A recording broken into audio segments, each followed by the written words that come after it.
Hello, this is Marshall Adler with my good friend and co-host Steve Smelsky, and I want to thank you so much for listening to part 2 of our very, very special interview today with Dr. Joel Hunter. We covered very many interesting things in our part 1 of the interview, but part 2 I think is going to be a fascinating discussion dealing with many of the issues that are affecting society today, including but not limited to the effect of the COVID-19 virus on society and grieving, and the effect that the Black Lives Matter movement has had on society and grieving. So again, I want to thank you so much for listening, and I hope you enjoy part 2 of our interview with our very special guest, Dr. Joel Hunter, as much as you enjoyed part 1. It's interesting if you say that. Let me ask you this. I viewed grief as a individual journey, and I think what you and Becky are doing is fantastic, and I feel like Debbie and I are doing the same thing, that we know we're grieving as parents, but I also know she's got her journey and I have my journey. Her journey as a mother is different than my journey as a father, and I know Matt's brother David is on his own journey as a sibling. He said something that I never thought about. He said that when parents lose a child, the natural inclination is to have all the empathy go to the parents, because obviously they lost a child, which is true, but a lot of people forget about the siblings. Yeah. And he said something really, he said that hopefully, and we do hope this, that he's going to outlive us by decades, obviously. Yeah. He says his grief is going to be decades longer than our grief, because he's 30 years old. I'm 64. And he said that the loss of his children that aren't even born yet, knowing his funny, hilarious Uncle Matt will never happen. And he grieves that. And I thought about that, and I said, that never was on my radar screen. So how has your family's grief journey been different as a unit, from father, mother, and sibling? Well, a couple of things. First of all, it has drawn us so much closer to each other. All of my sons were each other's best friends. They went to the same college. They roomed together. Wow. They lived in the same town. They planted the same church. They were just so close. As a matter of fact, when Isaac committed suicide, it was his older brother that discovered the body. Wow. So it's hard to say how that will affect Josh the rest of his life, but it will. There are some bad consequences to this because both of my sons now are divorced because of, I think, because of the grieving process, and I mean, they love their kids. So it's not that it ruined their whole lives, but what it did was it made, because they live in the town we live in, it made them much more. We interact as parents and sons more because of this mutual loss, and we process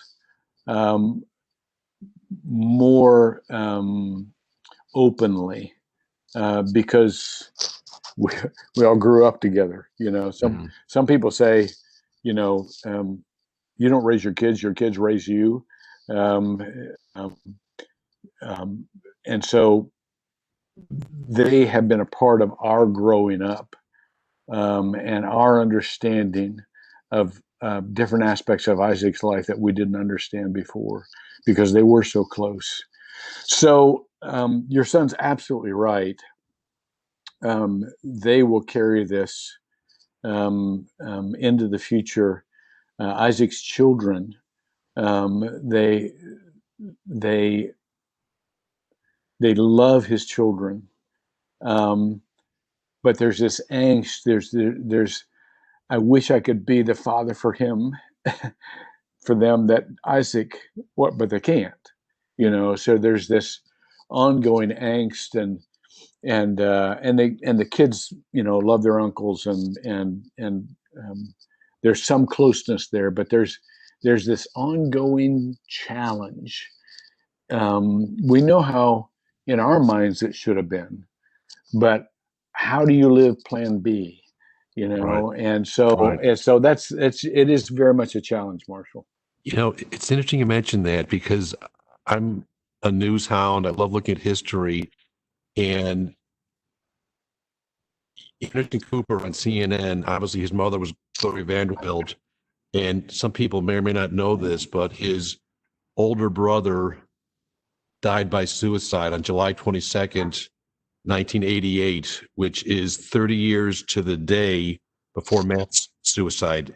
And so whenever I watch CNN, he's not on TV on July 22nd, the day we're grieving Matt's. In the Jewish religion, you light a yahrzeit candle. It's a memorial candle at the anniversary of somebody's death. And Anderson Cooper's not on TV because I know he's mourning his brother's death, which was 32 years ago. Wow. And so I talked to Dave after Matt's passing, and I knew of Anderson Cooper's story. And I read an article, and then Anderson Cooper's mother was Gloria Vanderbilt. He didn't have to go out and do things, but he did. He started traveling around the world to become a journalist, really in honor of his brother. And I looked at Dave, and what you said about your brothers is exactly what I think my boys were like. As different as you can get. Matt was this funny, artistic. He was a Wikipedia when it came to movies. He was just phenomenal. He wanted to be a movie director. That's why he was living in California. And Dave was always an athletic jock. But they loved each other, and their intersections when they had the common interest was just so close. So what I told Dave was that you have an opportunity to live your life as a tribute to Matt, and that's what he'd want you to do. And I look at Anderson Cooper as a journalist.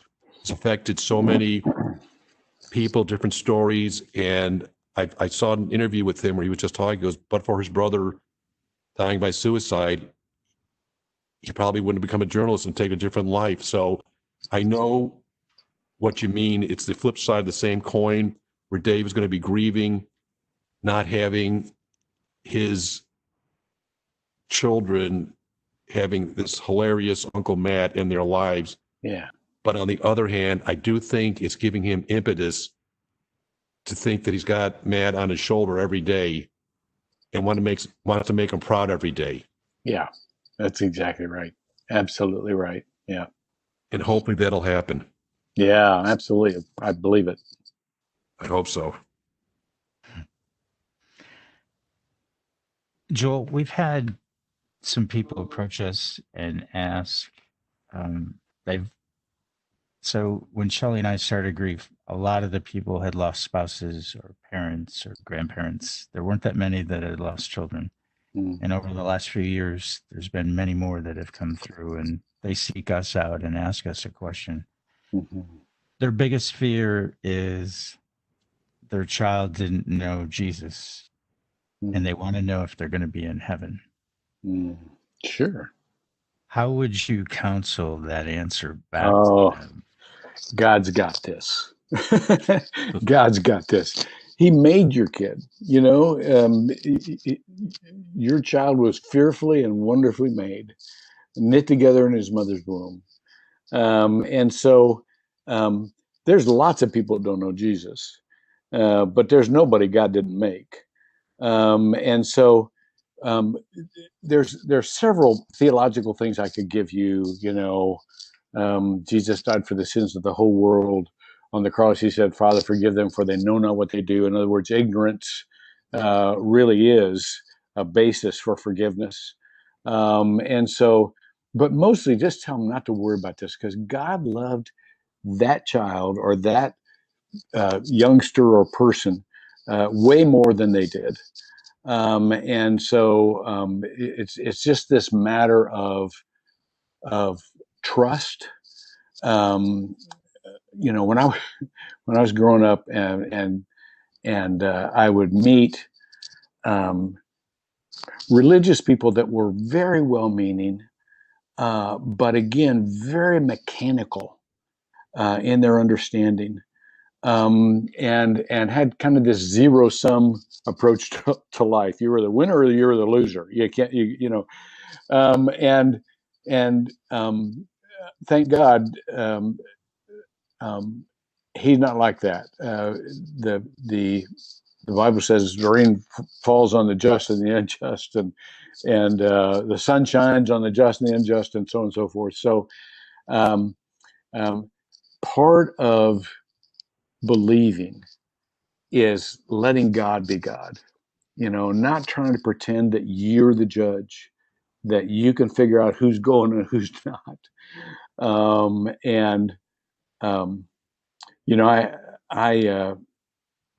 I knew Billy Graham, and Billy was one. As a matter of fact, before I said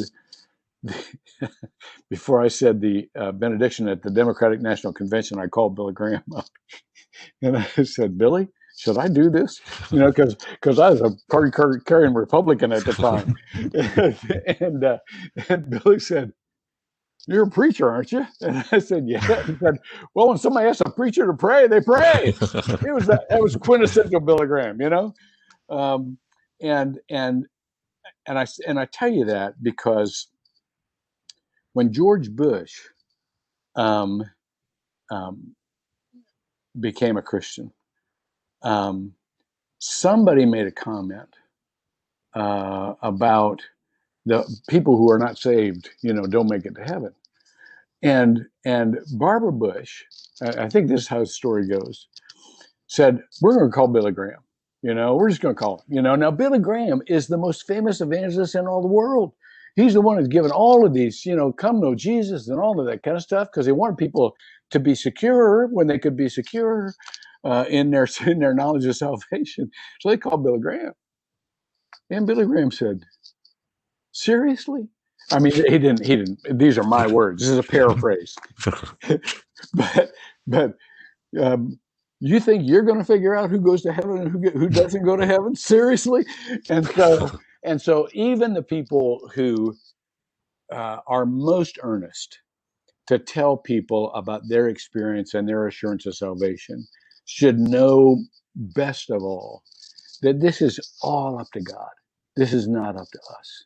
And God knows our hearts. And the Bible says he judges our hearts, not on the outside. He judges our hearts. So I'm fully enthusiastic when it comes to giving people peace about trusting God. That's great counsel. I always thought that it wasn't supposed to be an exclusive group. He wanted everybody there. Yeah. So. Oh yeah. There's an old joke about people, going to heaven, and God's or somebody's giving them a tour, maybe Moses or somebody, I don't know, and they keep going by this one section of heaven, and the tour guide just says, "Shh, be quiet," and they pass it like 2 or 3 times. Finally, when somebody in the group said, "Why do we have to be quiet when we pass that building?" He said, "That's the Baptists. They think they're the only ones here." That's funny. That's great. It's interesting. Being Jewish, I've had multiple very good friends tell me that exact same thing. And you talk about humor, and again, most of my jokes are older than dirt, so I'll tell you an old joke that I always try to use that, to me, shows you how wonderful humor is, because I've had many people, even in law school and adults, telling me that they're fearful for my soul because I am Jewish, I'm not Christian. And I would tell them, I said, well, you know, Jesus was Jewish. And they say, yes, I know that. I said, well, do you know how you know that? How I know that? They say, how do you know that? I said, well, there's obviously 3 reasons I know Jesus was Jewish. Number 1, he lived at home till he was 33. Number 2, he went into his father's business. And number 3, his mother thought he was God. So it's a real old joke, but I use it as humor. And then people say, I'm not worried about your soul anymore. Yeah, good. And that to me is sort of, Joel, what your life has been as such a tolerant, kind, compassionate clergyman when the world needs more people like you. But I'm going to ask you a personal question in the sense that you are so beloved and so many people are going to look to you to help them on their journey of grief. How has your journey of grief affected your ability to help others on theirs? Well, let me just point out a couple of things. I think I've said this in a couple of different ways, but first of all, there's a difference between sympathy and empathy. You know, sympathy is literally feeling with people. You know, your heart goes out to them, and I'm so sorry you're going through this. Empathy is, I don't know exactly what you're going through, but I've had my heart broken in ways. I've been devastated. I've been so broken that I just had to remember to brush my teeth. You know, I've been in that much pain. And so when somebody faces devastating circumstances like that, you can't say, I know what you're going through, because everybody's different and you don't know what they're going through. But you can say, I know what it feels like to be in such pain. You can't not only think of anything else, you can't think. And so I just want you to know that my heart hurts for you. The other thing that is different is not from your perspective, it's from their perspective. When people know that you have suffered, there's a credibility of caring that they bestow on you that you would never bestow on yourself. I mean, both of us, all 3 of us, because of what we've been through, people will trust that we have a modicum of understanding and compassion and caring that people who had pretty much everything in their life go right couldn't have. They don't hold it against them. It's just they couldn't possibly know what I'm going through. But when they look at us, they say they can know a piece of what I'm going through. And there's a fellowship there. There's a connection there that I can have with them because of that. And so that's increases your capability to care. It's interesting. I never thought of it that way. It's interesting you mentioned that because being a lawyer, I've had a lot of interaction with people that I know through my professional life, but don't really know personally because you just see them 9 to 5 in cases. And what you said is so true. I've had people that I've had maybe one case with 10 years ago call me up or contact me or want to go to lunch to talk about Matt's passing and how it affected them. And they'd be tearing up, and I realized they never met Matt, but it's affecting them because they might be worried about a loved one in their life, or they might have had a loss. Absolutely. That they're not telling me. And it sounds crazy, but it gives street credence to talk to me. And some of these people I've known for years, and they would call me up, and I assume it was about a case or something. Farthest thing on their mind about this conversation was work. It was about match passing that just allowed me to connect with them on a human basis that I never would have had but for match passing. And for that, I'm thankful. Yeah, absolutely. I really am. And it's just funny how you talk about unintended consequences, and you have to, again, Steve and I talk all the time that in some ways it's a gift to realize that I think all of our sons are looking over us and giving us gifts to help others. I think all Isaac, Jordan, and Matt spent their life doing that, and their gift to us is allowing us to continue that work. Mm-hmm. That's right. I really believe that. Yeah. I know Jordan would be getting them in trouble, but he could instigate anything. It's the challenge that untaken that's the problem. Yeah. He would challenge you to do anything. Joel, I wanted to switch gears a little bit. This year is unlike any other in the last 100 years. I saw today a lady survived COVID, and she was a baby, and she survived 2018's flu. Oh, yeah. And cancer. And I saw she just had her 102nd birthday. So we haven't seen anything like this in 100 years, at least. Grief is difficult enough in a normal year.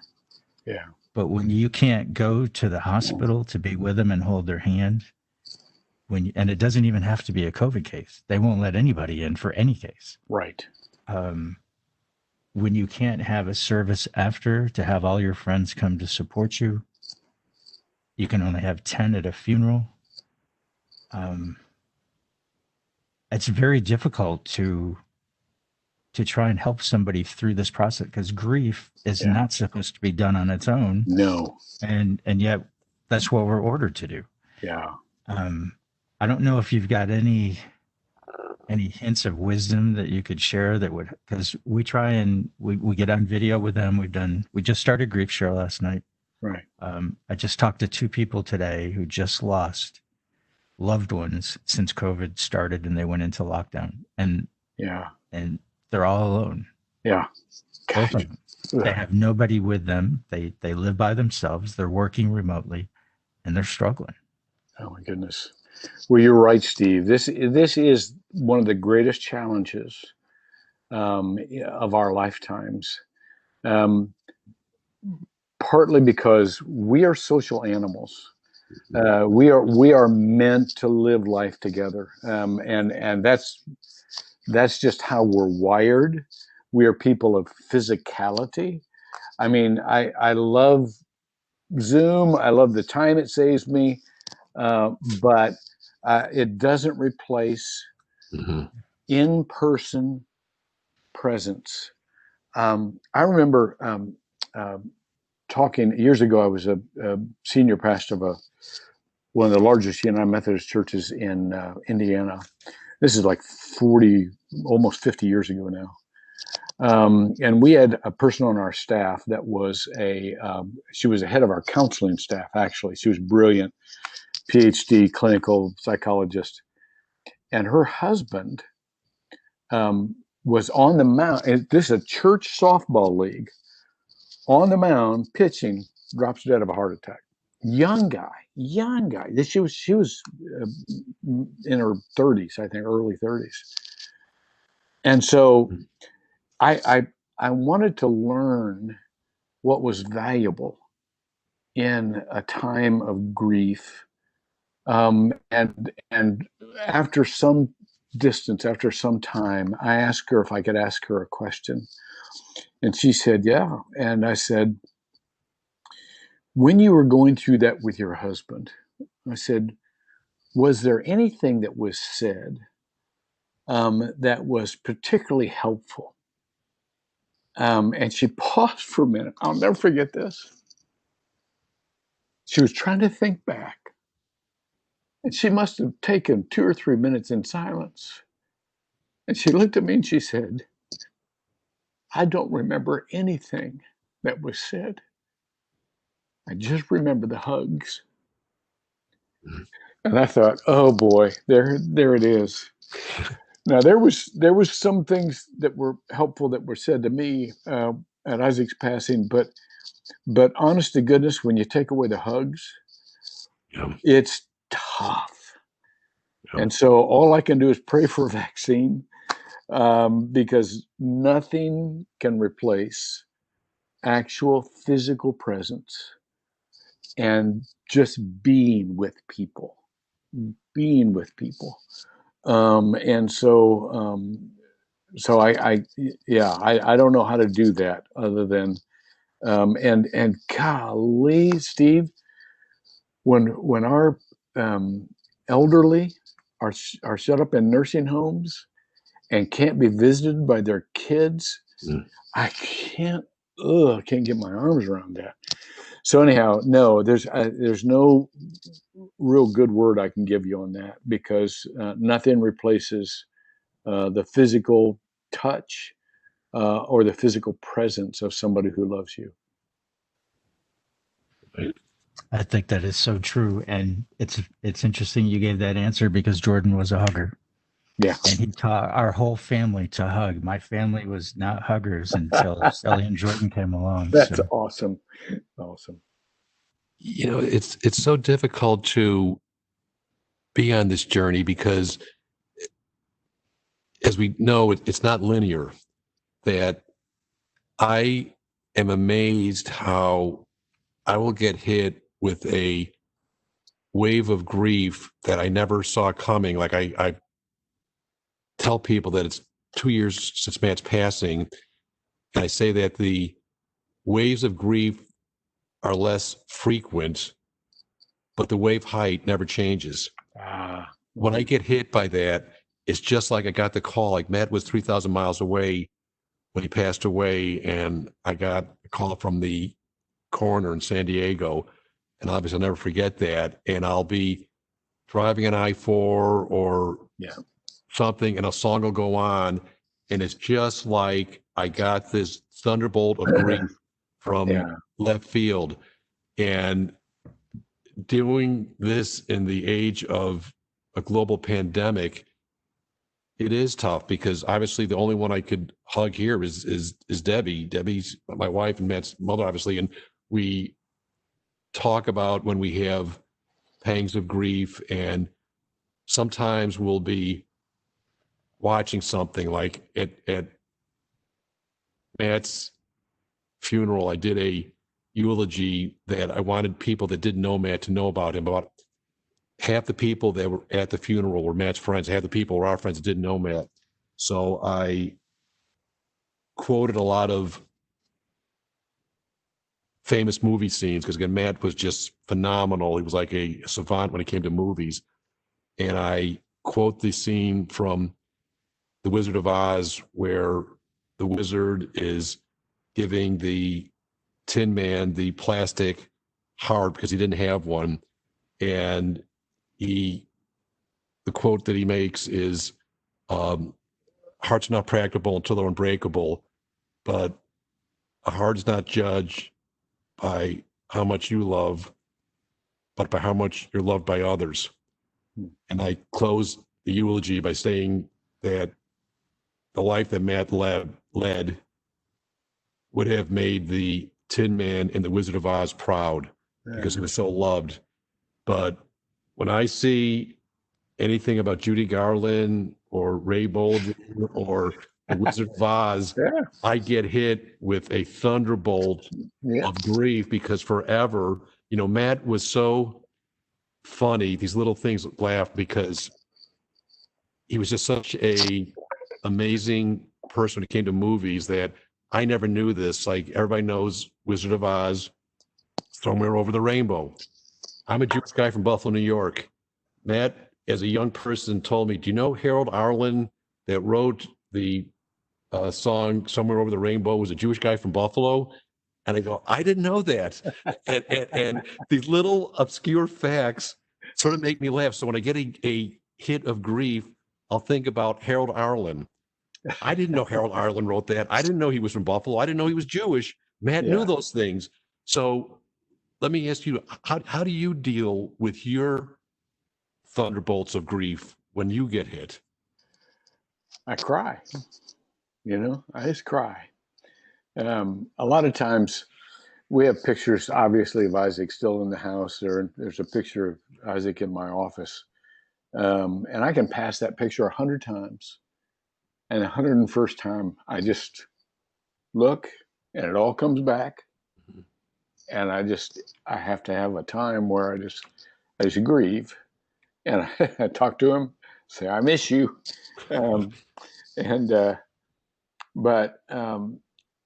But there's no way I don't share it with people. I don't talk to people about it. I just miss him. I just sit for a while and I hurt because I really, you're exactly right. The waves come less frequently, but they're just as high, just as hard. So you just got to take it in. That's a part, hurt is the price of love. If we weren't hurting, that means we didn't love. And to the degree that you love someone is the degree which you will always miss them. They can't be replaced. There's always going to be that hole. You can. One of the things that helped me when Isaac passed is somebody told to us, the pain will never get any less, but you'll get bigger around it. And it was so helpful for me because you grow in your perspective, and you grow in your ability, but that pain never gets any less. Wow.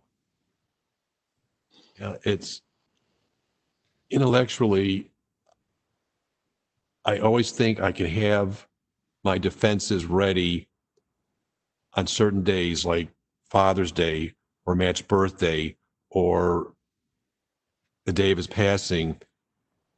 I'm sort of the mindset now, I shouldn't even continue that delusion. My defenses are going to be wiped away by the tears and the feeling of grief in about 2 seconds. Yeah, absolutely right. Absolutely right. Father's Day is absolutely the worst day of the year for me. I'm okay on his birthday. I'm okay on holidays. I'm okay even on the day of his passing. But Father's Day, I just sit in my chair in the cemetery, and we just spend time together on Father's Day. It never gets better. As a matter of fact, it maybe get a little tougher. But the rest of the rest of the year gets better, and I can put things in perspective. But yeah, I'm with you. No defenses. No defenses. No. No, Father's Day is the toughest. Yeah. It's almost like the other ones pushed it all to Father's Day, and they're a little easier, and that's tougher. Yeah, absolutely.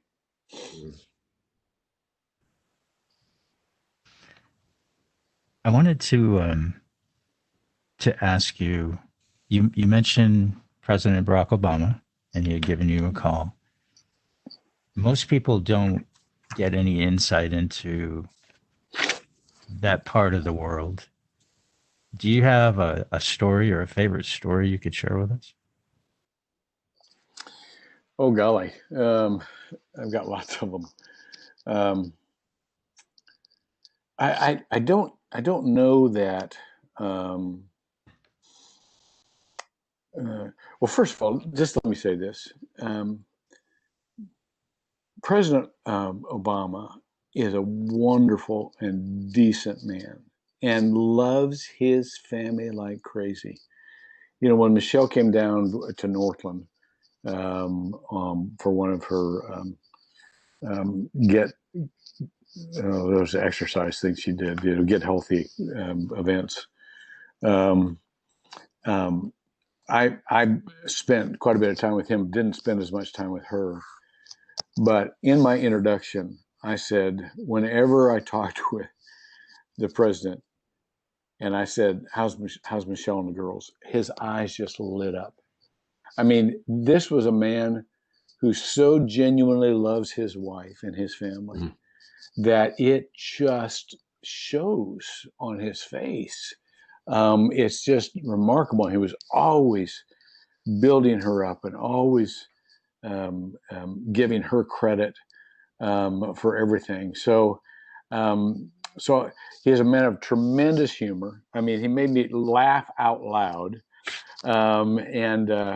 But the main thing about him is I don't know that I've ever met a man with the depth of attention to others instead of himself and the depth of compassion. I remember one time, I just have to tell you one story, and I'm down to 17% on my computer, so this is going to have to be fast. It was at the very beginning of toward the beginning of the presidential debates, and there was a debate held at Messiah College, and I was to ask the first question to Hillary Clinton. And I knew Senator Clinton from before, and I had asked her before in other debates questions, and so I'm asking her this question, and she's answering the question. I'm out in the first row of people who were asking questions, and I feel this presence just creeping up the aisle. It's like doing an army crawl up the aisle. And I'm thinking, what in the world? This is spooky. So anyhow, she's answering. She got done answering the question, and I feel this tap on my arm, and I look down, and there's a guy down there. He says, Senator Obama's wondering if you'd like to come and pray with him before he goes on. And I said, sure, I'd be glad to do that. So after the attention shifted to the other part of the room, I slipped out. We went down to the catacombs that are under Messiah College. And I'm just thinking to myself, okay, it's going to be typical. There's going to be 50 of us.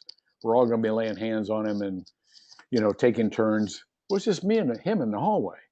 Wow. And I remember that week, especially, of course, every week, he had just gotten beat up by the press. I mean, just pummeled by the press.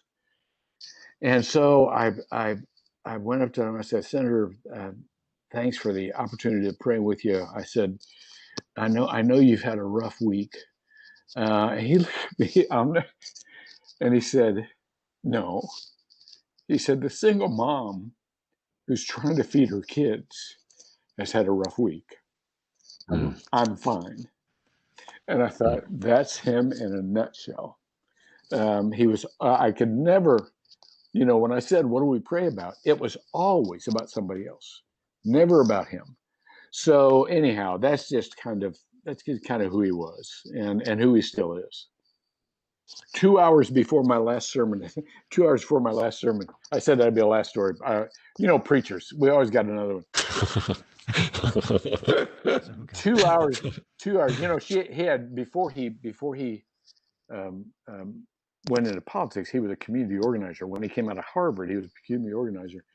And so 2 hours before my last sermon at Northland, I had already determined I was going to work with the homeless and become a faith community organizer.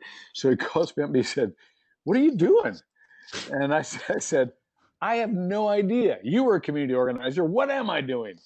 So it was one of those kind of relationships that just was a friendship, nothing pretentious.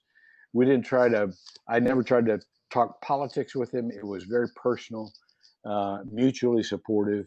But I can tell you, he's a wonderful man. Wow. It's a great story. That is a great story. I got one quick question.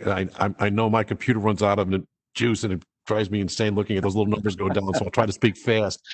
I'll just say this, growing up in Buffalo, New York, everybody was a Democrat, just the way it was. I remember when I was 6 years old, I went to see John F. Kennedy at Buffalo City Hall on my father's shoulders. I was 6 years old. Wow. And when he was assassinated, I was 7 years old, and the crossing guard at my school told me, he says, Johnson's president. I go, who's Johnson? And I look back now, that was my first introduction to grief, because I just knew Kennedy was always president during my life. And so it sort of got me involved in social issues. And I know your life is such an exemplary life. And I did some research how in the 60s, did Martin Luther King's passing affect you? And how was that dovetailed into what's happening with Black Lives Matter and George Floyd? I'm very interested in how that's affected your Huge. Absolutely. life. I grew up in an all-white town in the Midwest. I did not know at the time that we had an ordinance that no Black or colored people could be in that town, could live in that town. Wow. And that was not unusual in the Midwest back in that day. But when I went to college, it was in the 60s, and I immediately got involved in the civil rights movement. And when Martin Luther King Jr. was assassinated, I came to a crisis of faith.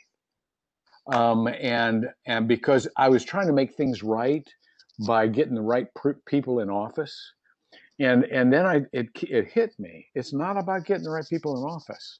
It's about who we want to be as a people, and it's about including those who have been left out. And so on the occasion of his assassination, I gave my whole life to following Christ and including people who had not been included. And it's kind of been my story ever since. And it's why I'm involved today with the rebirth of the civil rights movement, hopefully in a new way.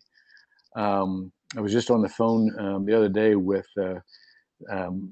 Congressman Clyburn, Jim Clyburn, and he was reminiscing about John Lewis and some of their last conversations.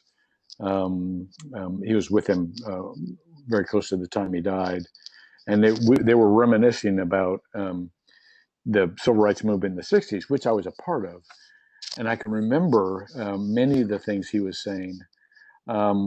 But I have great hope that the horrible circumstance of the killing of George Floyd will set us on a path of becoming a nation that includes people because of their differences. That was the promise at the beginning, of our country. All men are created equal and endowed by their creator with certain unalienable rights. And so I just want to spend the rest of my life including people who weren't being included, which was the story of Jesus, and is the story of how I think we can become a great nation again. I'll speak out of turn here. I want to thank you for doing that on behalf of a grateful nation, because I'll just say that, you recently wrote an op-ed that amazed me. It was titled, Have Courage to Intervene Against Racist Aggression. And you made a comment in there that it's pastoral malfeasance not to address the issue of George Floyd. And I was so impressed that you wrote that and put that publicly. And again, I think your life is just a testament of the best of religion, America, and humanity. And as we've talked about, I think Isaac's really proud of you. I hope Matt's really proud of me. And I know Jordan's really proud of Steve. Absolutely. But for those three wonderful people, we've not had this wonderful opportunity to talk. And I hope your computer's not running out of juice as I'm saying this. I don't want to get cut off here to say that, because I want to thank you so much for talking to us today, because it just meant so much to me personally, because from afar, I've always respected you, and getting a chance to meet you, even through the technology that exists, it's really been a experience I'll remember the rest of my life. I want to thank you so much for doing it. Thank you, Marshall. And thank you, Steve. It's been wonderful talking with both of you. Joel, I just wanted to say that you've helped Shelley and I so much, and we really appreciate you taking the time to meet us, and you put us on the right path. And I don't know, I think Shelley shared with you, you turned us on to Grief Share at Northland, and now we're leading it at our church at Journey. I love that. And we owe it to you, and we'd like to say thank you for actually taking the time and understanding where we're at. Well, thank you. Thank both of you. You made my day. Well, thank you so much again. But for Grief Share, I never would have met Steve, and we never would have done this. So again, it's the known and the unknown. And I'm thanking you for all of them. Thank you very much. All right. Have a good one, Thank y'all. you very much. Thank you. You guys too. Thank you. Stay well. Wow. I would just like to thank Dr. Hunter for coming on today and actually sharing his heart and opening up his thoughts with us on all the things that we discussed. We actually discussed a lot of different things. Death of his son, death of his granddaughter, focusing on completing the journey for them. I really feel like he helped Shelley and I get on the right path after Jordan died. He took the time to meet with us, and I think his thoughts that he shared with us, questions he answered for us, just got us on the right path for healing and going through our grief. How about you, Marshall? I think the amazing thing about Dr. Hunter is not only the totality of the wonderful, purposeful life that he's led helping others, but the fact that throughout his whole life and the present time, he's shown incredible bravery to speak out for what he felt was right in general, and in particular dealing with basic human rights and basic civil rights. And Lord knows our world needs more people who are willing to show the bravery that Dr. Hunter has to do that. And the world is a much better place because of his actions. And for that, I cannot thank him enough. I agree with those comments. We'd also like to thank him for his thoughts and insights into a completely non-normal year of 2020, as we've all been dealing with COVID for the last several months. We got to hear some of his insight on that and some thoughts for us. I would just like to mention all the different things that Dr. Hunter is involved with, including being the founder and chairman of the Community Resource Network, which works to support all of the homeless organizations throughout Central Florida. He's the author and creator of the Devotional Minute, which airs every morning on Z88 radio. He and his son, Dr. Joel Hunter, do a Brightside podcast, which is released once a week. Shows run 20 to 30 minutes. He's the leader of Power Talks on TV 45 and the idea of Simple Help. And for all of the good things that he does for all of us in Central Florida, we'd both like to say thank you very much, Dr. Hunter, for joining us and sharing your heart today. Absolutely. It was an honor to have Dr. Hunter as a guest. We really appreciate it. Thanks, everybody, for joining us on Hope Through Grief. Thank you so much, and look forward to talking to you soon.